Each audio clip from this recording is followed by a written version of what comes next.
ценовната стабилност во земјата е номиналниот девизен курс. Имаме значително ниво на девизни резерви со кои што може, ако се укаже потреба да се интервенира на девизниот пазар, стапката на инфлација е многу пониска и многу сме на некој начин во подобра позиција од аспект на задржување на ценовната стабилност. Сметнате ли дека нема да дојде до раст на инфлацијата?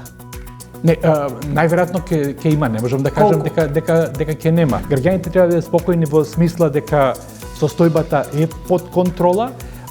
Не можеме да се заштитиме од една неповолна вест како што е ценовен шок.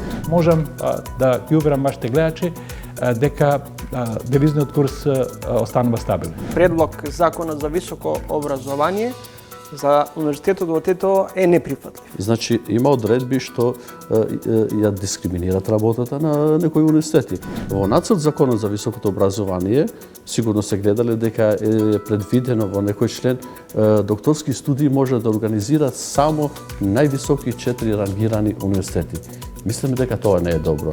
Не секогаш е многу пријатно во тугите чевли, но кога сум на сцената, јас комплетно заборавам на својот живот и ја кажуваме суровата вистина, која што можеби луѓето не сакаат некогаш да си ја признаат или можеби не ја препознаваат воопшто.